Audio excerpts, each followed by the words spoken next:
وہاب زکئی اس بات سے ناواقف ہے کہ پارس کے ساتھ بدتمیزی کرنا اس کو اتنا مہنگا پڑنے والا ہے۔ جی ہاں ناظرین، آپ کو بتاتے چلیں، وہاب زکئی کی جیسے ہی نظر پڑتی ہے پارس پر تو وہ فوراً اپنے آدمیوں سے پوچھتا ہے کہ یہ خوبصورت لڑکی کون ہے، جس پر اس کے ساتھی اس کو بتاتے ہیں کہ یہ آپ کے لیول کی لڑکی ہے، یہ میر بزاد شاہ کی بیٹی ہے۔ پارس جیسے ہی واپس جا کر اپنی ٹیبل پر بیٹھے گی تو فوراً سے وہاب موقع دیکھتے ہی اس کے پاس آ کر بیٹھ جاتا ہے۔ اتنے میں پارس کا ڈیڈ میر بزاد شاہ بھی وہاں آ جاتا ہے اور وہ وہاب کو اپنی بیٹی کے ساتھ بدتمیزی کرتے ہوئے دیکھتا ہے تو وہاب مزید بدتمیزی کرتے ہوئے کہتا ہے کہ خوبصورت چیزوں کی حفاظت کرنا میرا کام ہے، میں یوں اکیلا اس کو بیٹھے دیکھ نہیں سکتا تھا، اسی لیے اس کے پاس آ گیا۔ پر بزاد کو بہت زیادہ غصہ آ جائے گا،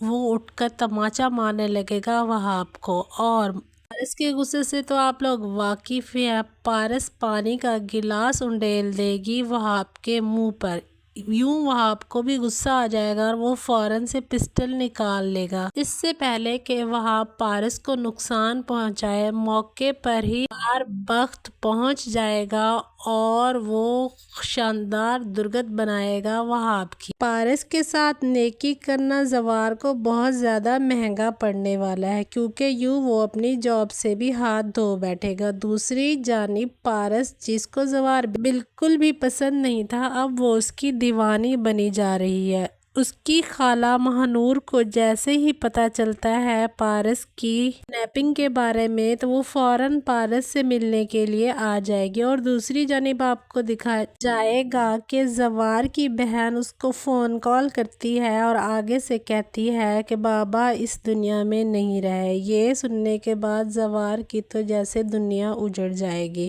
اپنی بیٹی کے ساتھ یوں برا ہوتے دیکھ آخر کیا ہوگا اگلا قدم پارس کے ڈیڈ کا؟ کیا وہ اس کو اب ادھر رہنے دے گا یا پھر اس کو واپس اس کی خالہ کے پاس بھیج دے گا؟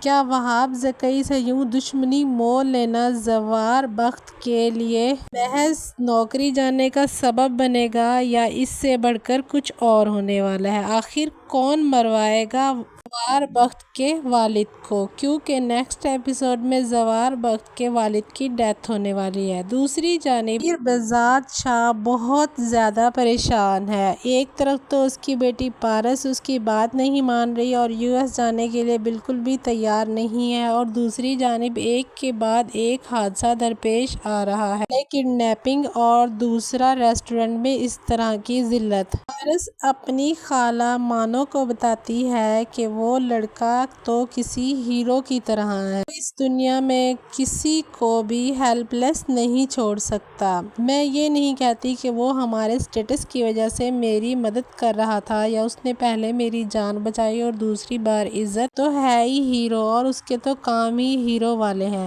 یہ سننے کے بعد مانو خالہ کو تھوڑا شک سا ہونے لگتا ہے اور وہ کہتی ہے کہ وہ لڑکا جس کی کل تک تم برائیاں کرتے نہیں تھک رہی تھی، آج تم اس کی اتنی تعریفوں کے پل باندھ رہی ہو۔ اس پر پارس جواب دیتی ہے کہ وہ تو ہے ہی تعریفوں کے لائق، خالہ آپ اگر ایک بار اس سے مل لیں گی نا تو آپ بھی اس کی دیوانی ہو جائیں گی۔ دوسری جانب میر بزاد شاہ سکندر سے کہتا ہے کہ پتہ لگواؤ کہ وہ ہے کون جس نے میری بیٹی کے ساتھ بدتمیزی کی ہے، میں اس کو زندہ نہیں چھوڑوں گا۔ اس کا سارا بیک گراؤنڈ پتہ کرواؤ، اور ہاں کڈنیپنگ کے بارے میں بھی پتہ لگواؤ۔ مجھے لگتا ہے وہ ایک ہی شخص ہے جو میری بیٹی کے تھرو مجھے ٹریپ کرنا چاہتا ہے، لیکن یہ اس کی بھول ہے، میں اس کو ایسے نہیں جانے دوں گا۔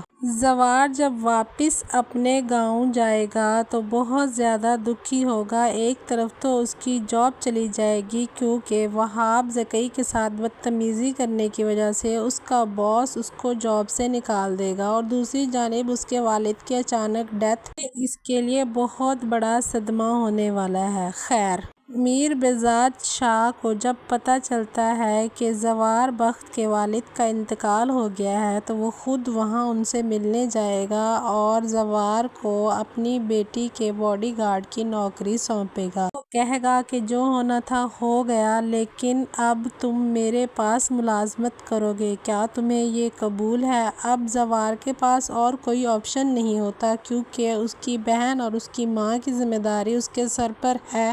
اسی لیے وہ ایگری ہو جائے گا اور اپنی ماں اور بہن دونوں کو لے کر شہر منتقل ہو جائے گا۔ 24 گھنٹے زوار بخت کو اپنے آس پاس پا کر پہلے تو پارس کو بہت برا لگے گا اور وہ اپنے ڈیڈ سے بار بار کہے گی کہ آپ اس کو ہٹا کیوں نہیں دیتے جاب سے، مجھے گھٹن سی ہونے لگتی ہے، ہر وقت یہ میرے پاس منڈلاتا رہتا ہے۔ لیکن آہستہ آہستہ ان کی لو سٹوری شروع ہو جائے گی اور پارس زوار سے محبت کر بیٹھے گی۔ اس کی وجہ سے زوار کے بہت زیادہ دشمن بن جائیں گے۔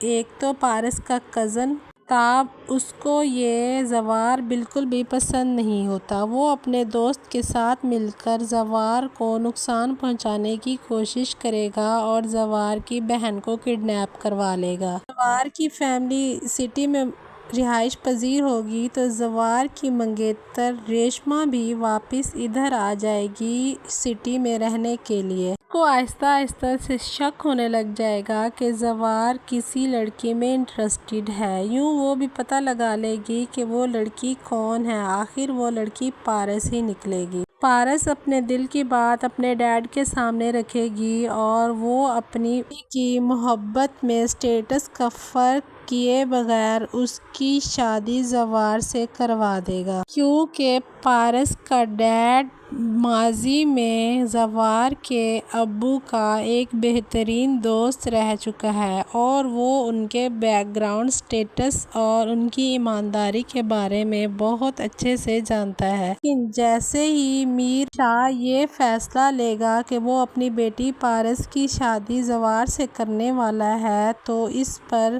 پارس کی پھوپھو اور اس کا کزن وہاب کے ساتھ مل کر ایک چال چلیں گے۔ وہ شادی والے دن سے ایک دن پہلے ہی پارس کو کڈنیپ کروا کر کہیں اور منتقل کر دیں گے۔ لیکن زوار بھی چپ بیٹھنے والوں میں سے نہیں ہے، وہ جلد پتہ لگا لے گا کہ پارس کے ساتھ ایسا کس نے کیا ہے اور وہ وہاں موقع پر پہنچ جائے گا اور پارس کو رہا کروا کر واپس لے آئے گا۔ پارس کے ڈیڈ کو جب ساری حقیقت پتہ چلے گی تو وہ اپنی بہن اور بھانجے سے سارے رشتے ناطے ختم کر دے گا۔ پارس کی شادی زوار سے ہو جائے گی اور یوں وہ ہنسی خوشی اپنی زندگی گزاریں گے۔